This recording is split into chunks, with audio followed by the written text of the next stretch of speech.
Hey guys, welcome to the study easy code. आज इस video lecture में हम पंचायती राज के बारे में बात करेंगे। चलिए वीडियो शुरू करते हैं। देखो गाइस, सबसे पहले कुछ इंपॉर्टेंट चीज़ें आप ध्यान दीजिए।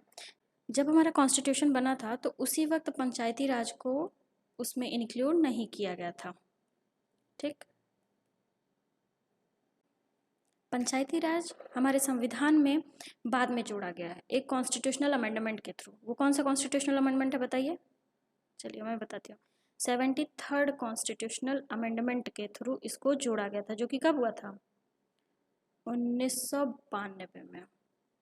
ठीक है, ये चीज़ें याद रखिएगा कि जब हमारा संविधान बना था उस वक्त पंचायती राज संविधान में नहीं था, इसको जोड़ा गया है 73वें संशोधन अधिनियम 73rd कॉन्स्टिट्यूशन अमेंडमेंट 1992 के तहत। ठीक, अब देखो कुछ कमिटीज़, ये कॉन्स्टिट्यूशनल अमेंडमेंट आने से पहले कुछ कमिटीज़ ने रिकमेंड किया कि पंचायती राज होना चाहिए, उसके बारे में कुछ कुछ रिकमेंडेशंस दी, जिसके बिहाफ पे पंचायती राज संविधान में लिया गया। तो ये देखिए, ये कुछ इंपॉर्टेंट कमिटीज़ हैं। ऐसे ये सीक्वेंस वाइज लिखा हुआ है कि सबसे पहले बलवंत राय कमीशन आया, फिर अशोक मेहता कमेटी, फिर जीवी के राव कमेटी, एल.एम. संघवी। ये इसी सीक्वेंस में बहुत बारी क्वेश्चन भी पूछ लेता है कि अशोक मेहता कमेटी पहले आई या ठंगन कमेटी, ऐसे करके सीक्वेंस पूछ लेता है। या फिर पंचायती राज से रिलेटेड कौन कौन सी कमिटीज़ हैं, तो ऐसे क्वेश्चन पूछ लेता है। तो ये कमिटीज़ इंपॉर्टेंट है। चलिए एक एक करके कमिटीज़ को देख लेते हैं। टू द पॉइंट है, जल्दी जल्दी। बलवंत राय मेहता कमेटी ने क्या बोला? 3 टियर पंचायती राज का इस्टेब्लिशमेंट होना चाहिए, वो भी कैसे? इनडायरेक्ट इलेक्शन के थ्रू। कमेटी के रिकमेंडेशन को मानते हुए राजस्थान पहला राज्य बना जो कि पंचायती राज को अपने स्टेट में इम्प्लीमेंट करवाया और पंचायती राज का इस्टेब्लिशमेंट हुआ। ठीक, तो बलवंत राय मेहता कमेटी, ये ईयर 1957 क्या बोले ये, और पहला कौन सा स्टेट था जो इन पे रिलाई किया। नेक्स्ट आता है अशोक मेहता कमेटी। ये कब आया? 1977 में। इन्होंने क्या बोला? 2 टियर पंचायती राज। अभी इससे पहले बोला गया 3 टियर और इसमें 2 टियर बोला गया, बट विथ जिला परिषद एट डिस्ट्रिक्ट लेवल। ठीक है, और इन्होंने SC ST के लिए सीट रिजर्व रखने की बात की कि ठीक है पंचायती राज तो होगा, उसमें SC ST के कुछ सीट्स रिजर्व रहेंगे। कितने रहेंगे, क्या रहेंगे, ये इन्होंने नहीं बताया था। नेक्स्ट आता है जीवी के राव कमेटी। इनका ईयर 1985 में ये कमेटी आई।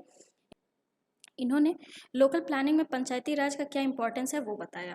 ठीक है, नेक्स्ट देखते हैं एल.एम. संघवी कमेटी। ये सब मेनली आपको ईयर देखना है जिससे आपका सीक्वेंस क्लियर रहे, और कमेटी का नाम याद रखना है, और थोड़ा बहुत एक एक पॉइंट जो दिया हुआ है फीचर्स वो देख लीजिएगा। एल.एम. संघवी 1986 में आया। इन्होंने भी ग्राम सभा का इंपॉर्टेंस बताया। Next Thungon committee. Thungon committee ने क्या कहा कि पंचायती राज को कॉन्स्टिट्यूशनल रिकॉग्निशन मिलना चाहिए। इन्होंने थोड़ा डिटेल में बताया सारी चीज़ें कि पंचायती राज का टेन्योर फिक्स होना चाहिए 5 साल, और इन्होंने क्या बोला कि रिजर्वेशन पॉपुलेशन के बेसिस पे होगा। पर्टिकुलर एरिया में पॉपुलेशन का क्या सीन है उस बेसिस पे रिजर्वेशन होगा, और रिजर्वेशन विमेंस के लिए भी होगा। ठीक, और इन्होंने बोला कि पंचायती राज में स्टेट फाइनेंस कमीशन का भी गठन होना चाहिए। नेक्स्ट देखते हैं V.N. गडगिल कमेटी। इसी के बेसिस पे हमारा 73rd अमेंडमेंट आया था जो कि 1992 में आया था। अब ये पहले कमेटी के बारे में देख लेते हैं कि इस कमेटी ने क्या सजेशन दिया जिसको 73वें संशोधन अधिनियम में जोड़ा गया। ये कमेटी आई 1988 में। इन्होंने 3 टियर के बाद की डायरेक्टली इलेक्शन। ये देखो पहली बार बात हुआ कि ठीक है पंचायती राज 3 टियर होगा बट डायरेक्ट इलेक्शन होगा। रिजर्वेशन SC ST और विमेन दोनों के लिए होगा। स्टेट फाइनेंस कमीशन और स्टेट इलेक्शन कमीशन दोनों का गठन होना चाहिए पंचायती राज में। ठीक है, अब हम डायरेक्टली देख लेते हैं कि 73वें संशोधन अधिनियम में क्या क्या चीज़ें जोड़ी गई। फाइनली 1988 जब V.N. गडगिल कमेटी ने ये सारे सजेशंस दिए तो 73वां संशोधन अधिनियम आया। ये कब इन्फोर्स्ड हुआ? 24 अप्रैल 1993, 24 अप्रैल 1993 में आया। इससे कॉन्स्टिट्यूशन में नया पार्ट जोड़ा गया, पार्ट 9। हमें पता है किस आर्टिकल में है? आर्टिकल 243 से 243O तक। ठीक है, इंडियन कॉन्स्टिट्यूशन का आर्टिकल 243 से 243O क्या डील करता है? पंचायती राज। पंचायती राज।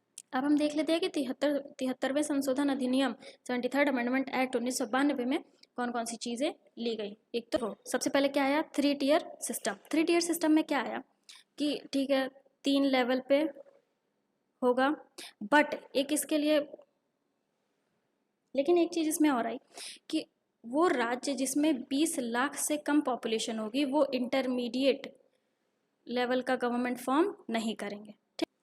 अब नेक्स्ट आता है election of member and chairperson. तो इस अमेंडमेंट में क्या कहा गया कि जो मेंबर्स का इलेक्शन होगा वो डायरेक्ट होगा, लेकिन जो चेयरपर्सन होंगे डिस्ट्रिक्ट लेवल पे और इंटरमीडिएट लेवल पे, इनका इलेक्शन इनडायरेक्ट वे में होगा। ठीक। नेक्स्ट रिजर्वेशन की बात की गई। तो रिजर्वेशन किसको किसको दिया गया? SC ST को, SC ST विमेंस, ठीक है, रिजर्वेशन मिला। अब नेक्स्ट बारी आती है ड्यूरेशन की। ड्यूरेशन 5 ईयर्स का टेन्योर दिया गया। हम देखते हैं पंचायती राज कितने साल के होते हैं? 5 साल के लिए होता है। ठीक है। फिर स्टेट इलेक्शन कमीशन और स्टेट फाइनेंस कमीशन की इस्टेब्लिशमेंट हुई। ठीक है। हाँ, एक चीज़ ये देखिए इंपॉर्टेंट है कि ये जो 73rd अमेंडमेंट एक्ट 1992 है वो इन 3 राज्यों में अप्लाइड नहीं होगा। किसमें किसमें? नागालैंड, मेघालय और मिजोरम में। ठीक।